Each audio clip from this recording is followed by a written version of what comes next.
Assalamualaikum warahmatullahi wabarakatuh. Sahabat mukhlas, anak-anakku SD Muhammadiyah 11 Surabaya. Alhamdulillah pada kali ini Ustadz berdoa semoga Allah memberikan kenikmatan kepada kita dan kekuatan kepada kita untuk bisa melaksanakan ritual ibadah di bulan suci Ramadan pada tahun kini. Alhamdulillah anak-anakku, pada kesempatan kali ini Ustadz Jarid akan menceritakan sebuah kisah yang menarik. Salah satu di antaranya adalah Nabi Hud alaihissalam yang kemudian berdakwah kepada kaum 'Ad. Nabi Hud alaihissalam merupakan nabi keempat setelah Nabi Adam, Idris, dan Nuh.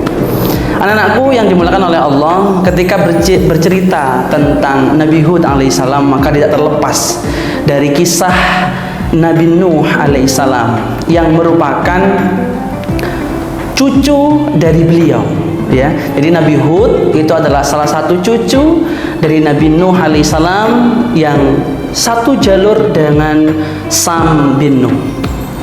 Anak-anakku yang dimuliakan oleh Allah Subhanahu wa taala, ketika peristiwa banjir bandang terjadi di zaman Nabi Nuh, maka tidak ada kehidupan kecuali Nabi Nuh dan para pengikutnya, termasuk diantaranya adalah garis keturunan beliau yang salah satu diantaranya adalah Hud alaihissalam, di mana Hud alaihissalam punya sekelompok kaum yang dinamakan sebagai kaum 'Ad. Walaupun secara historis kaum 'Ad itu punya dua golongan sebetulnya, kaum 'Ad awal dan kaum 'Ad akhir. Kaum 'Ad awal itu siapa? Kaum 'Ad awal itu adalah kaumnya Nabi Nuh alaihissalam, dan kaum 'Ad akhir yaitu kaumnya Nabi Hud alaihissalam. Banyak cerita yang menceritakan tentang kaum 'Ad. Di antaranya adalah satu, bagaimana kaum 'Ad itu diberikan oleh Allah sumber daya alam yang sangat dahsyat. Di antaranya Allah memberikan sungai yang begitu deras, air mengalir. Kemudian sumur-sumur yang kemudian banyak sekali airnya, bahkan tidak pernah berhenti di zaman kaum 'Ad saat itu. Atau kemudian perkebunan yang sangat subur, ya. Bahkan dalam suatu cerita diceritakan kebun kurma yang sangat luar biasa, sehingga menjadikan kaum 'Ad saat itu menjadi seorang yang dermawan, menjadi seorang yang kaya, menjadi seorang yang punya kekuatan. Dan lebihnya lagi, kaum 'Ad oleh Allah diberikan fisik yang sangat luar biasa. Dalam cerita itu diceritakan bahwa fisik kaum 'Ad itu mencapai 100 dhiroh, dan paling pendek itu adalah 70 dhiroh. Berapa 100 dhiroh itu? Kalau dihitung secara kalkulasi meter, itu 100 dhiroh mencapai 50 meter. Coba bayangkan anak-anak, bagaimana tingginya. Ya, kalau paling pendek itu kalau 70 dhiroh berarti dikalkulasikan dalam meter 35 meter. Coba bayangkan, mungkin orang paling pendek zaman itu setinggi gedung SD Muhammadiyah 11 Surabaya. Itu baru tingginya. Bagaimana ketika melihat tangannya, ototnya, kepalan tangan dan sebagainya.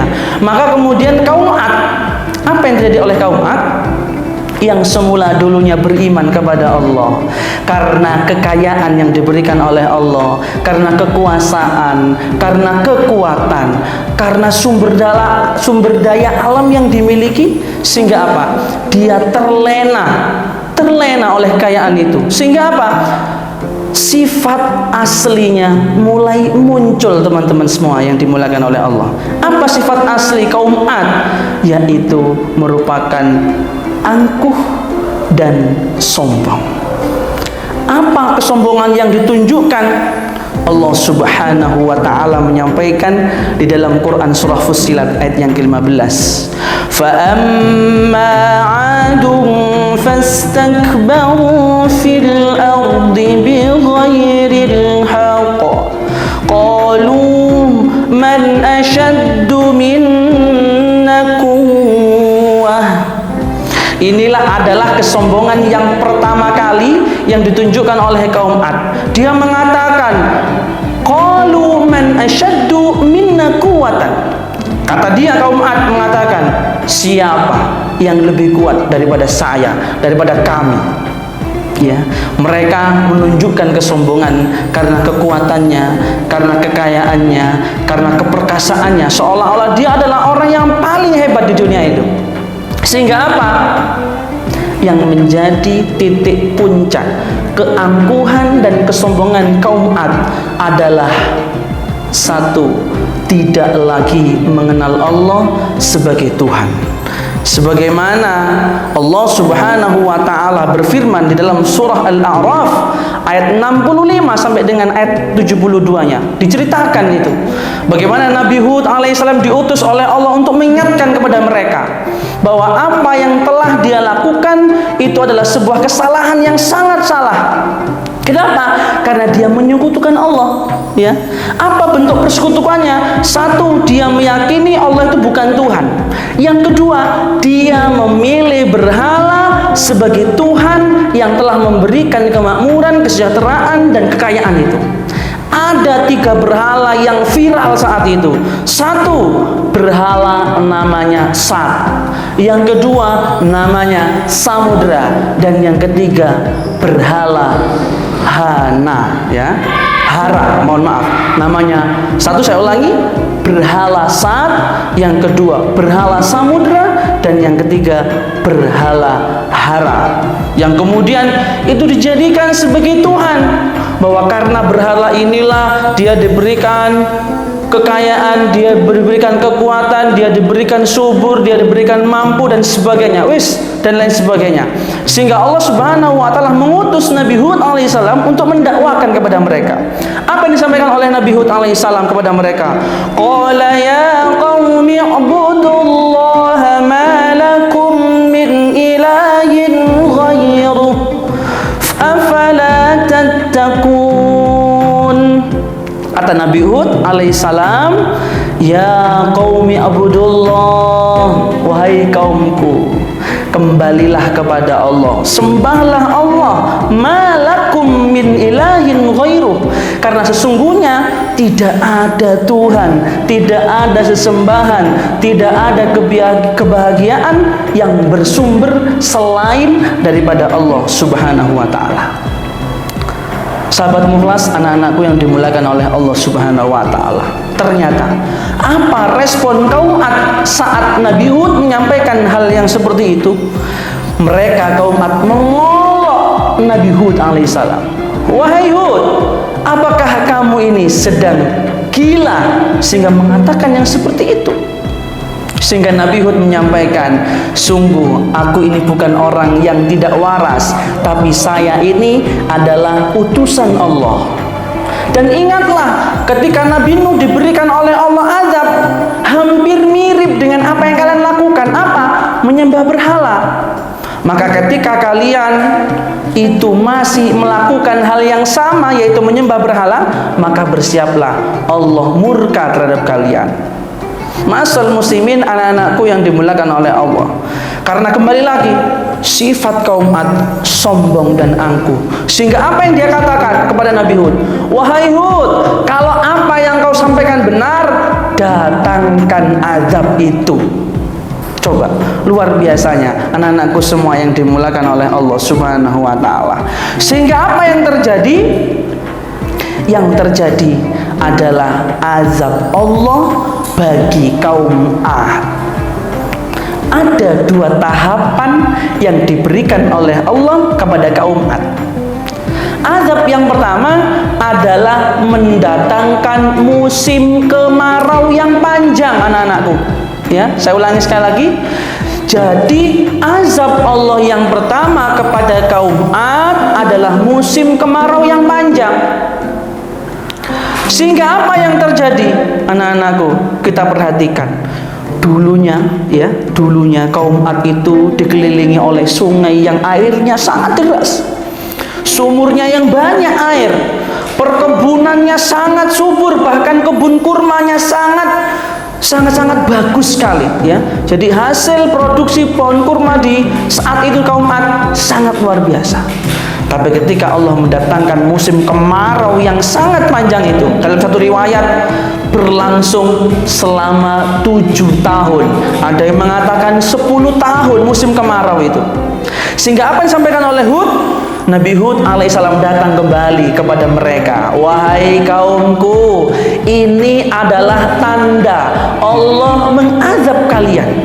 Maka mari kita beristighfar, mari bersegera untuk minta ampun kepada Allah. Apa yang terjadi anak-anakku semuanya? Kembali pada sifat angkuh dan sombong. Wahai Hud, apa yang kamu sampaikan itu sangat-sangat dusta. Jikalau benar apa yang kau sampaikan, datangkan azab itu kepada kita. Coba bayangkan, mereka menantang kebenaran Nabi Nuh dan menantang keperkasaannya Allah Subhanahu wa Ta'ala. Sehingga apa yang terjadi, anak-anakku sekalian yang dimulakan oleh Allah, setelah tahapan pertama azab musim kemarau itu datang, ya, banyak perkebunan yang mati, hewan-hewan yang mati, bahkan di antara mereka banyak yang mati karena kehausan. Kenapa? Karena musim kemarau yang panjang. Masuklah azab Allah pada tahapan yang puncak, yaitu Allah mengirimkan angin samun namanya. Ya, dijelaskan oleh Allah Subhanahu wa Ta'ala di dalam Quran surah Al-Ahqaf ayat yang ke-24 sampai dengan ayat yang ke-25. A'udzu billahi minasyaitonir rajim. Falamma ra'awhu 'aridan mustaqbil awdiyatihim qalu hada 'aridum mumtiruna. Apa yang disampaikan? Datanglah awan yang hitam kepada lembah-lembah mereka. Dia, kaum Ad, keluar dari rumahnya mengatakan, hada 'aridun mumtiruna. Ini adalah jawaban Tuhan kita dari musim kemarau yang panjang. Ini awan membawa hujan yang lebat supaya kita kembali pada kekuatan. Apa kata Nabi Hud alaihissalam? Bal huwa mastajaltum bih rihun fiha adzabun alim. Weh, kaum Ad, jangan terlalu pede. Kata Nabi Hud, bal huwa mastajaltum bih rihun fiha adzabun alim. Itu awan isinya bukan hujan, tapi isinya tentang rihun. Ya, rihun itu apa? Angin. Fiha adzabun alim, yang siap memporak-porandakan kamu semuanya. Sehingga apa yang terjadi? Tudammiru kulla syai'in bi amri rabbiha fasbahu la yura illa masakinuhum kadzalika najzil qaumal mujrimin.